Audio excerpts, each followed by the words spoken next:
Assalamualaikum warahmatullahi wabarakatuh.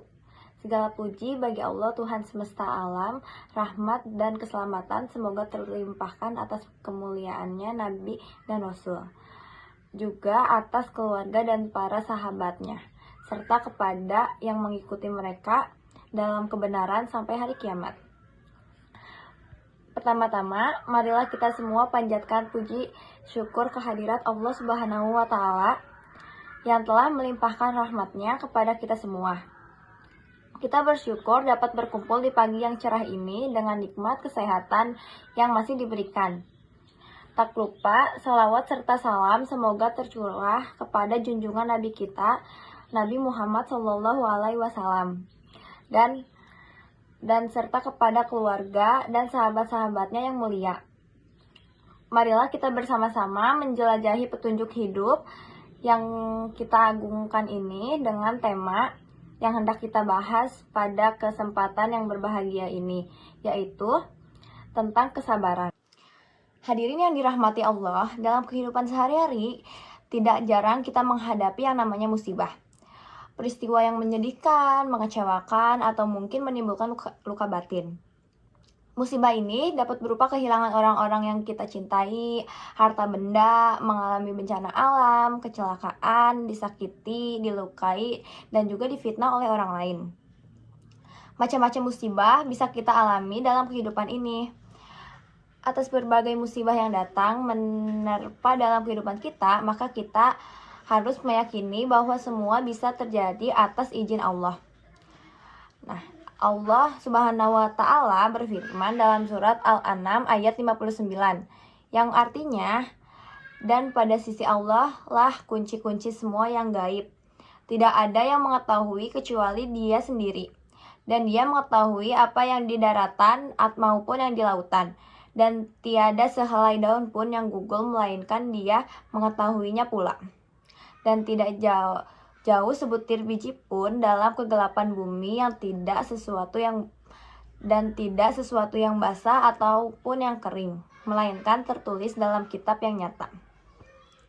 Dari ayat yang tadi sudah saya sampaikan, bahwa segala sesuatu di alam semesta ini diketahui oleh Allah Subhanahu wa Ta'ala. Bahkan sehelai daun yang gugur pun Allah mengetahuinya, karena Dia Maha Mengetahui. Atas dasar itulah, maka dalam menghadapi musibah kita harus bersikap sabar. Karena musibah tersebut pasti atas pengetahuan Allah Subhanahu wa Ta'ala. Hadirin yang dirahmati Allah, sabar adalah suatu sikap yang menahan emosi dan keinginan serta bertahan dalam situasi sulit dan tidak mengeluh. Secara sabar, secara bahasa berarti al-habsu, yakni menahan diri. Sedangkan secara syar'i, sabar adalah menahan diri dalam 3 perkara. Yang pertama, ketaatan kepada Allah. Yang kedua, hal-hal yang diharamkan. Yang ketiga, takdir Allah yang dirasa pahit atau kita sebut musibah. Saat mengalami musibah, Allah Subhanahu wa Ta'ala memerintahkan kita untuk menghadapinya dengan 2 hal, yaitu sabar dan sholat. Dalam surat Al-Baqarah ayat 153, Allah Subhanahu wa Ta'ala berfirman, "Hai orang-orang yang beriman, jadilah sabar dan sholat sebagai penolongmu. Sesungguhnya Allah berserta orang-orang yang sabar." Jelaslah dalam ayat tersebut kita diperintahkan untuk sabar dan sholat. Bahkan disebut sabar dulu baru kemudian sholat. Hadirin yang dirahmati Allah, bukanlah hanya saat mengalami musibah kita dituntut untuk bersabar. Seperti dalam pengertian sabar secara syar'i yang saya sampaikan di atas, maka kita juga dituntut untuk sabar dalam kegiatan kepada Allah Subhanahu wa Ta'ala dan hal-hal yang diharamkan. Nah, mengapa terhadap 2 hal itu kita juga dituntut untuk sabar? Karena tidak mudah menjalaninya, bahkan bagi sebagian orang itu sangatlah berat.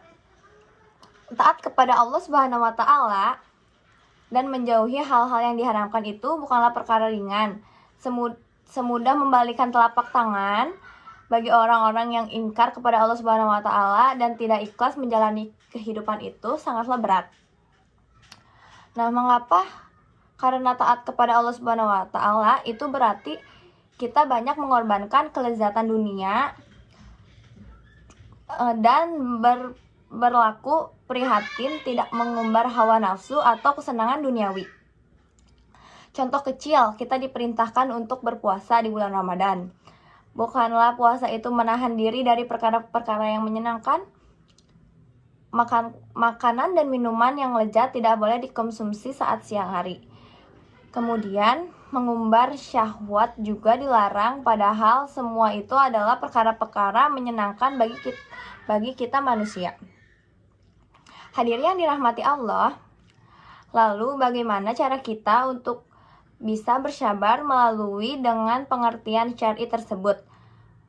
Saat mengalami musibah, maka kita dituntun untuk mengucapkan kalimat innalillahi wa innalillahi raji'un yang terkandung dalam surat Al-Baqarah 155.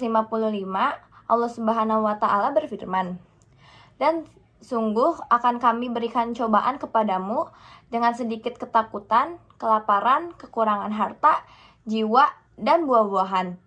Dan berikanlah berita gembira kepada orang-orang yang sabar, yaitu orang-orang yang apabila ditimpa musibah, mereka mengucapkan innalillahi wa innalillahi raji'un." Dengan mengucapkan innalillahi wa innalillahi raji'un, maka kita akan